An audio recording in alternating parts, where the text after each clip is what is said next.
Hi everyone, it's Andrea over at Sewspire.com, and I am here to continue the Sewspire Handmade Holiday Sewing Series, which is going to span the whole month of December. I'm double dipping on the Tuesdays, 2 p.m. Eastern, and the Fridays, 12 noon. I will be bringing you more substantial projects on Tuesday, and then tiny, easy to sew projects on Friday. So today I am here to show you how to sew this darling fabric gift basket, and it's unique because it has little interior dividers which you can use to hold the contents of your gift basket upright.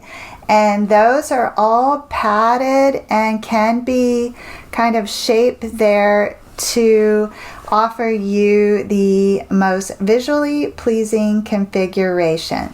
So this is a really fun project that, if you do not sew in holiday themed fabric, can be used long after the holidays.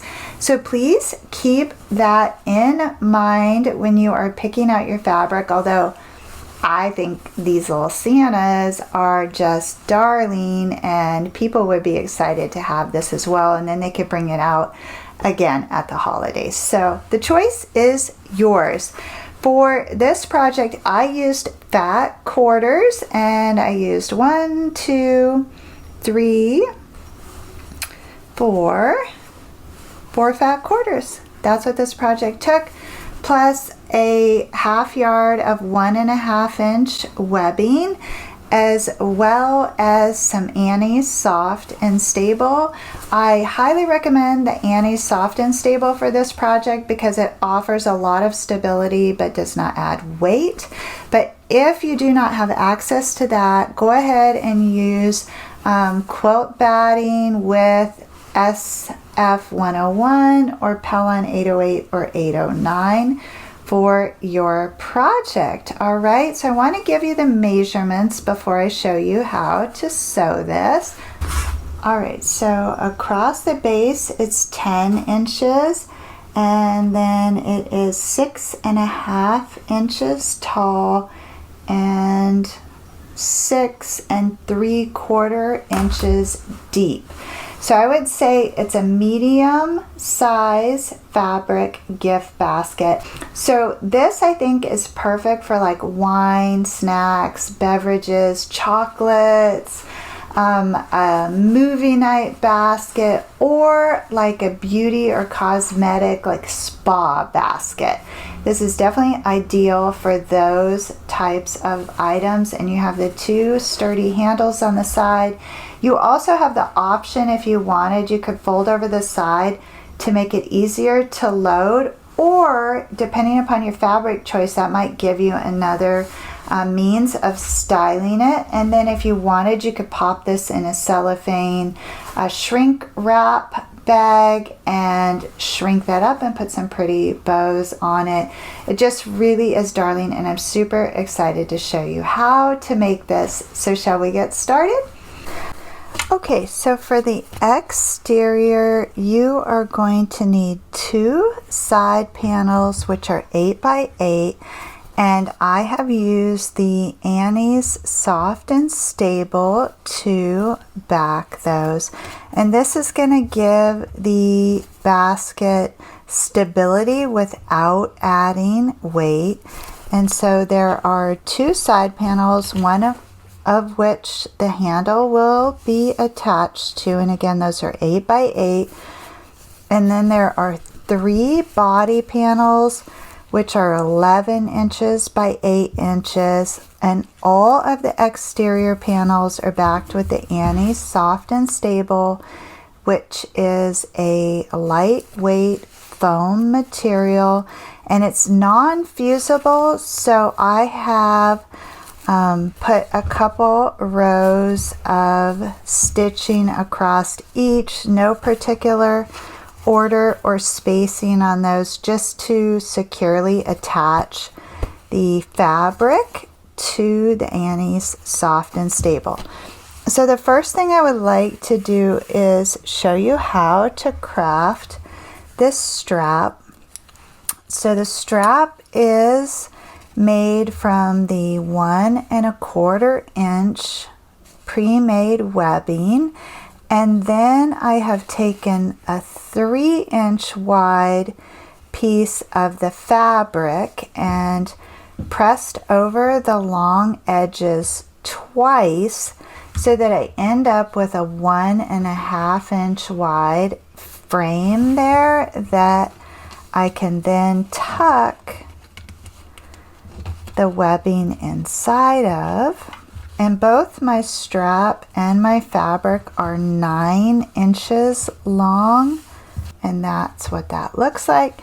And then I'm going to run a row of stitching very close to the edge of the fabric to secure that to the webbed handle.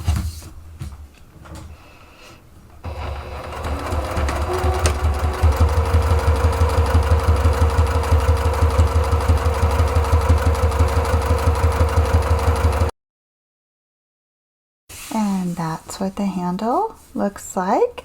And so I like the little black accent on the front of this. You could turn it the opposite way if you didn't have a coordinating webbing. The webbing just really offers the handle the stability that it's going to need, especially if you're going to put heavy contents in this. So what you want to do is position the handle along your side, and you want that 3 inches from the top of the side, so whatever is going to be the top, and a little bit of that handle is going to hang over the edge, and that is on purpose because you want a lot of that handle in the seam because you don't want your handles to give out when you're transporting your basket. So we're going to reinforce the handle now with a row of stitching about 1/4 inch in from each side. So now I have my handles attached to the side panels. Now I want to position these side panels right sides facing on top of my front body panel. And so I'll just work one at a time using 3/8 of an inch seam allowance. I'm going to attach that to this panel. And so that's what that looks like when it's attached. And now I want to put the other panel on the left hand side there. And I'm just lining up the sides and again using 3/8 of an inch seam allowance.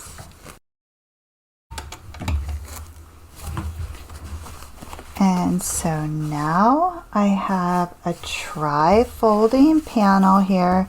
So my front exterior panel has the 2 side panels attached to that. I'm going to set that aside for a minute, and then I have my rear exterior panel, which again is 8 inches tall by 11 inches across, and I have my base panel the same 11 by 8. I'm going to position those right sides facing and run a row of stitching across the base, 3/8 of an inch.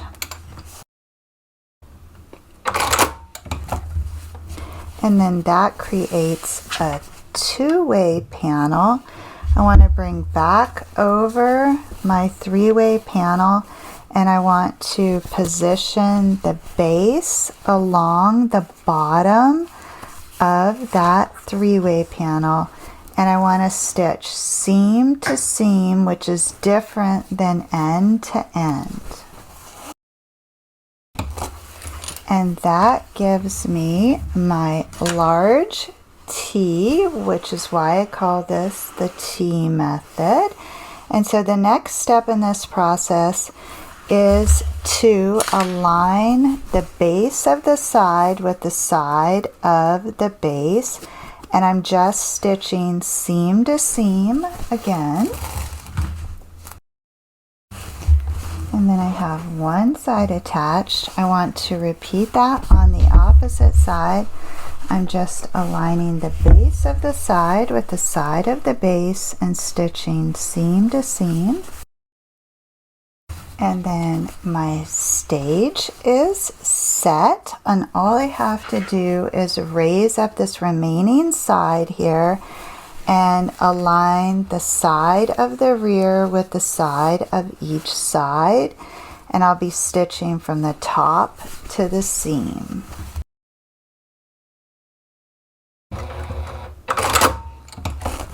And the exterior of my gift basket is complete. So I want to go ahead and turn that right side out. Poke out those corners well. It is darling. Now I want to open up these seams on the side and go ahead and turn those over 1/2 inch and get some clips on those. So the next part of this is the interior, which is not going to have any interfacing, but there are going to be some dividers that will hold the contents upright so that you can style your gift basket. So we're going to go ahead and set the exterior aside. Okay, so here is a little preview of how those dividers are going to function. Again, just working with the quilt weight cotton. The dividers, however, do have some of the Annie's soft and stable in them. So I have prepped 3 of the 4 interior panels, and I am going to show you how to create the divider for the remaining side panel. But what you need to know is the dividers are longer than the body panels, and I'll give you those measurements. And that's so that you can get that space that you need there to hold the contents. So the divider panels for the front and the rear panels measure 7 inches by 16 inches. And the divider panels for the sides are 7 inches by 11 inches. Okay, and I'll show you what that looks like. So this is a side divider. So it's a cotton piece of fabric that is 7 inches wide by 11 inches long. I took the long edges and just pressed those over about 1/2 inch, and then I pressed that in half again. And I now have a divider that's about 3 inches wide, and I inserted a 3-inch by 11-inch piece of the Annie's foam. So for your front and rear panels, you will insert a 3 by 16-inch piece of foam. So you need to get those dividers all prepped, and then you're going to run 2 rows of stitching down this open side and 1 row of stitching down the opposite side. The stitching will capture the foam in between the layers, and it will also offer stability.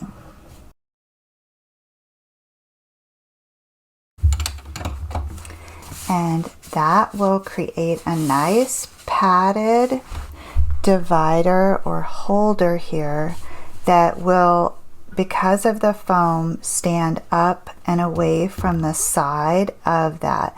So the dividers are positioned 2.5 inches from the base. I am going to install this second one. And what I need to do is line the sides of this up with the sides of the side panel. So that creates that hump there. So I just took the sides and aligned them both, and that gives me a nice hump. And I want to reinforce this right now and stitch it in place with a 1/4 inch. Alright, so the interior side panels are also 8 by 8, in case that wasn't clear. And the interior front and rear panels are 8 by 11, as is the base panel. So I have my front, my rear, my 2 sides with the dividers, and then I have my base panel here.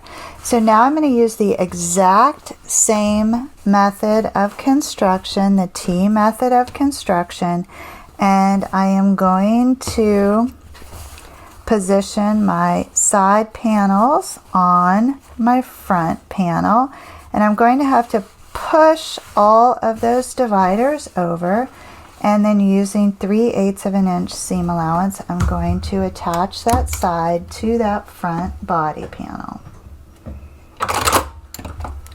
Alright, so now I have my tri-folding panel there with the dividers attached. So the next step for me is to bring over the rear panel that has the dividers and the base panel, and I'm going to position that right on top of that and stitch across the bottom using the 3/8 of an inch.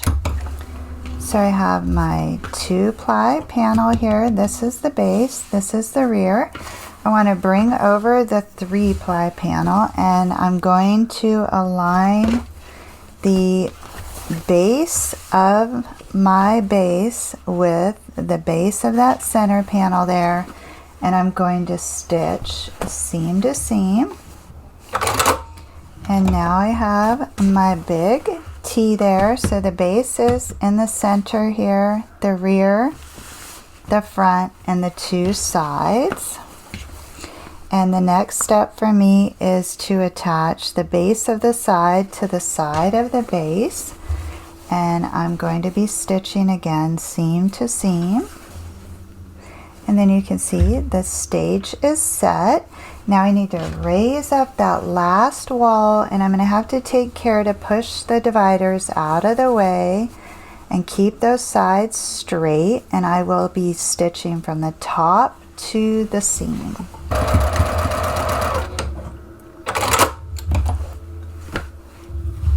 I hope you can see how these dividers are going to be so handy. It's definitely going to be a very functional piece. So the next step is to take these exterior edges of the interior and fold those out. And I like to begin with the sides, and I just fold those over about 1/2 inch to 3/4 of an inch, and the cotton fabric presses nice in hand there. So you probably don't need to use clips or pins for this. And then you can bring back over the interior and fit this liner inside of there. And I like to begin at the side seams, get those all aligned, and then come back in and work around that, fitting the liner to the exterior. And then you can reach inside and smooth that material around. The fabric should grip the annies and hold that in place, and as long as your seam allowances were consistent, all the seams should line up and everything should fit well. Here's what that looks like. It's really darling. So the next step is to sew all the way around the top perimeter of this. I like to begin at the sides and just fit that up on your machine deck. Go nice and slow and stitch all the way around. And you are using a 1/4 inch seam allowance here, so I just align the top edge of that with the presser foot.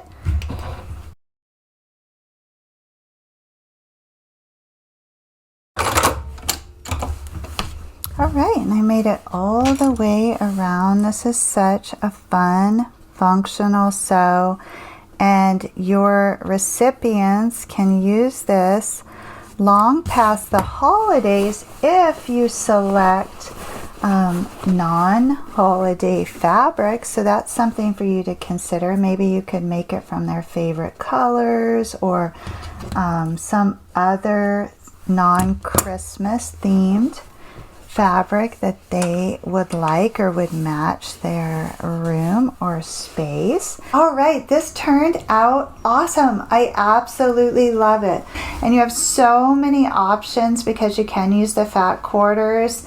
If you use larger cuts of fabric, you could really style this out beautiful as well and create a gift basket that's themed especially for your recipient. So I want to thank you for joining me. This was an absolute pleasure to design this gift basket holder for you. Please check out my Etsy pattern shop where you'll find all the PDFs that I have created to date. You might find other projects there that would make great gifts for your holiday sewing.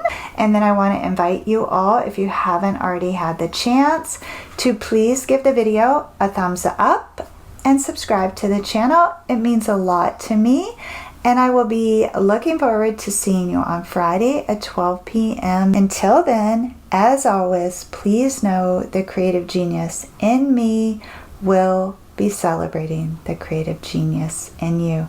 I hope you all have a beautiful week. See you Friday.